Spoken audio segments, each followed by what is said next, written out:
He's Nerd. And she's Blerd. And together, we're Nerd and Blerd.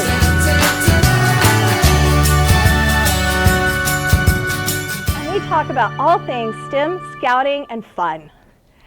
You know what's really fun? What? Hanging out by a campfire, cooking marshmallows, and just having s'mores. Having s'mores? I was going to say burning things. And campfire songs. Campfire songs. I like that. Yes. So today, we're going to learn a little bit about campfire safety. Because campfires are awesome, but they can be very dangerous. Exactly. Very dangerous. Mm-hmm. So before you head out for your next camping trip and have a campfire, you need to make sure to watch this video. Campfires can actually be really beneficial, not just to your program and for your youth, but to the environment. They help burn up dead wood, reduce fire load that is in the forest, and even return nutrients like nitrogen. But what's fire load?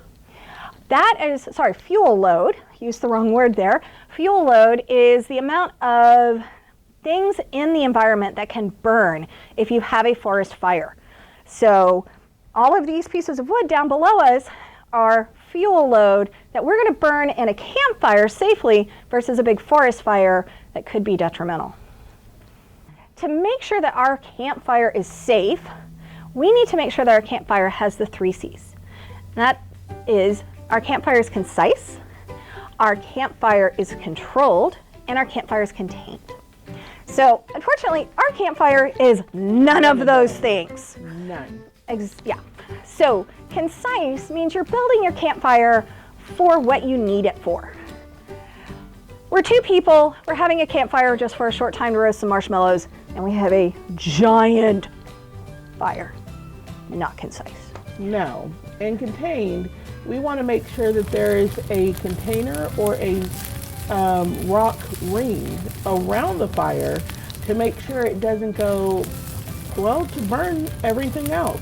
Mm-hmm. And controlled means we're prepared to put it out if the fire does get out of its containment. So I have my bucket of water that if my fire gets out, I can splash some water on it and get it contained. We're also going to make sure that we stay with our fire so that there's no chance that we're not going to notice that the fire has headed off in a direction that we don't want. And that also includes things like the embers once we put out the fire.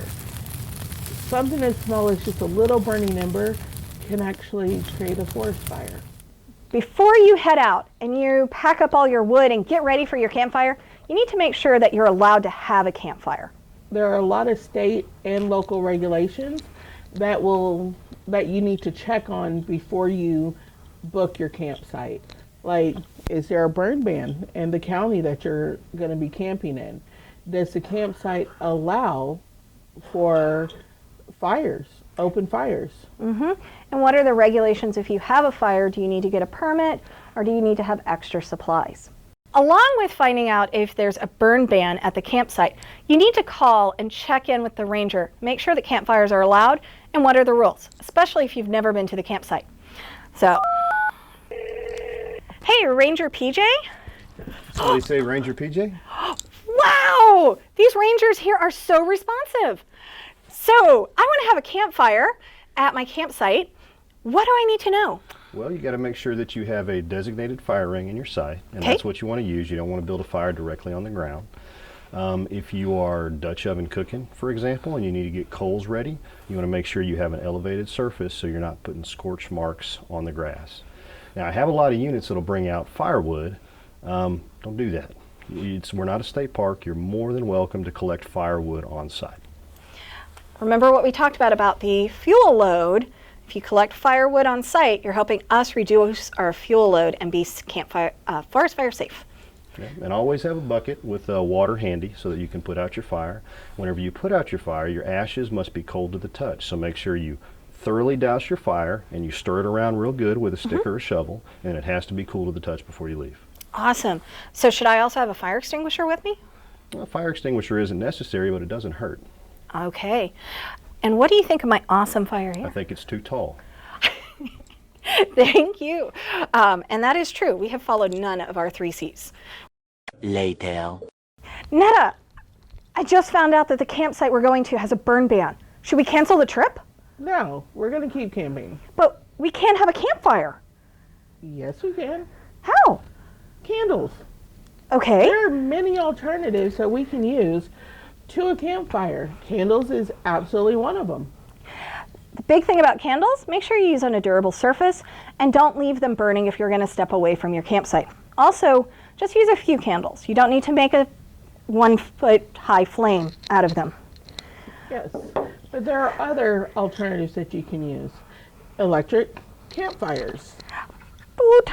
They have LED lights and fans that give a nice glow. So these are awesome. You can also use a wonderful, or make your own wonderful cardboard campfire like the one we have here. They're fantastic, don't put out much heat, and can lay flat to store in small spaces. This pit is on fire. It's burning wood. The flames go up, up, up like you think they should.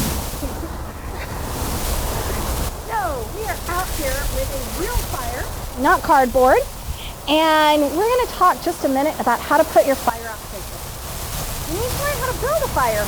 That's on a whole different video. So, how do you put a fire out safely, Netta? Well, since we do have our fire contained, I will always take water is one of my go-tos. So you slowly put it on to your fire, and then you want to make sure that you're churning it to make sure that all the embers are out. So she was saying, put it on slowly. You actually have two different methods. You can do the dump water method, which is you just dump a whole bunch of water. Or if you don't have that much water, you live in a drought area, etc., you can do the splash method, which is where you just kind of go like this, and you want to take the fire out. I hate rabbits, I hate rabbits, I hate rabbits. Smoke in the eyes. Rabbits are amazing. Well, that's how you get smoke out of your eyes. Oh, I learned something new today. So just kind of keep dousing that fire with a little bit of water, and oh, that hurts so bad. And sometimes you're just going to have to walk around to make sure that you have your fire out. So once you've done that, you're going to give it a few minutes. Make sure that nothing pops back up. You just heard like that crack in there. That means something's still kind of burning or resetting. You want to make sure that all of your logs are out. And keep 2 eyes. There's some right down there in the middle. Yep. And you always want to have you always want to have at least 2 eyes on it, or at least 2 sets of eyes. So, okay, I'm dying over here with the smoke. No policies, kids. Yep. So that's how you douse out the fire if you don't have a lot of water. If you do, you go for the full-on Splash! method. Just make sure you have enough water to fully cover your fire. Once it's out, you should be able to put your hand down and not feel heat. So my fire is not totally out because I still feel heat right here. So I'm going to either get some more water or give it a few minutes, try to mix it up, make sure that I have nothing left. And personally, I wouldn't leave until I know it's not smoking, even though I'm hating smoke right now. Okay. Smoke is alive. Okay. Do you want to douse it one more time just to make sure? So you see, we always carried extra water. So it's right here. Mm-hmm.